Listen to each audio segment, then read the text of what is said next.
Bitcoin merupakan mata uang virtual yang tidak diatur oleh negara manapun. Mata uang virtual ini dikembangkan pada tahun 2009 oleh seorang dengan nama samaran Satoshi Nakamoto.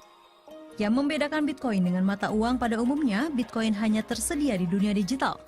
Pemilik Bitcoin terhubung satu sama lain melalui jaringan komputer di seluruh dunia. Kurs atau nilai tukar Bitcoin berfluktuasi setiap waktu. Saat ini di Indonesia kisaran satu Bitcoin senilai dengan 5 juta rupiah. Bitcoin memiliki sejumlah keuntungan dibandingkan mata uang konvensional. Bitcoin dapat dikirim kemana saja tanpa melalui lembaga bank atau lembaga clearing. Biaya transaksi murah bahkan mendekati 0 rupiah. Mata uang virtual ini bisa digunakan di negara mana saja. Rekening pemilik tidak dapat dibekukan. Dan dalam hal transaksi, Bitcoin tidak memiliki syarat dan batasan transfer. Seperti halnya menyimpan uang tunai, dibutuhkan dompet virtual untuk menyimpan Bitcoin. Dompet ini dikenal dengan Bitcoin Wallet. Untuk mendapatkannya, cukup dengan mengunduh aplikasi melalui Play Store.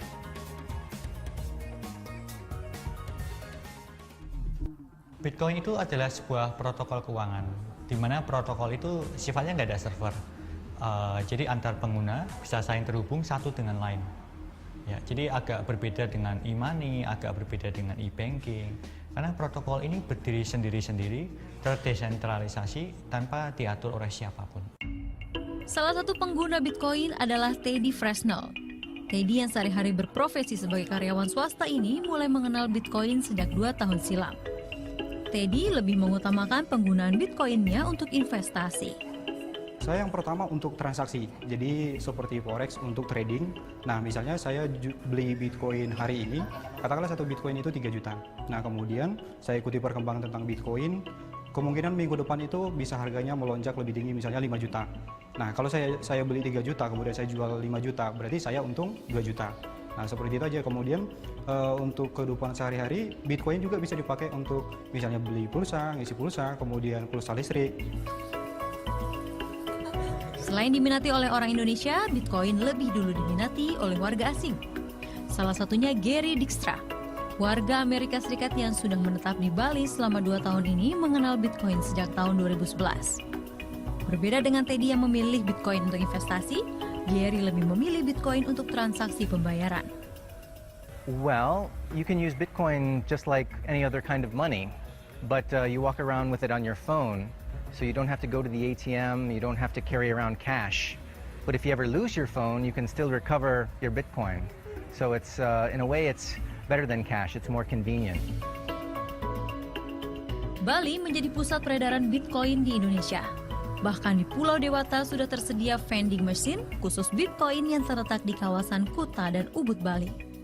Bitcoin yang awalnya diperuntukkan untuk investasi, kini mulai berkembang menjadi alat pembayaran.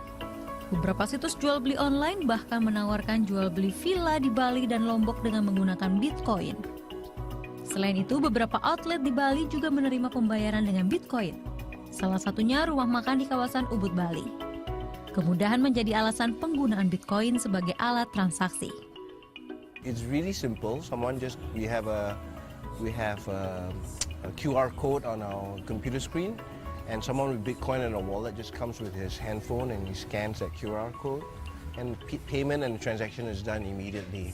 And Bitcoin is entered into my Bitcoin wallet. So it's a cashless transaction. You don't have to carry cash around, and it's done almost seamlessly, effortlessly. Sebagai mata uang virtual, Bitcoin juga rawan terjadinya praktik pencucian uang. Karena saat bertransaksi menggunakan Bitcoin, tidak perlu mencantumkan identitas pemilik. Selain itu, transaksi Bitcoin juga tidak tercatat di Bank Indonesia seperti transaksi keuangan lewat bank konvensional.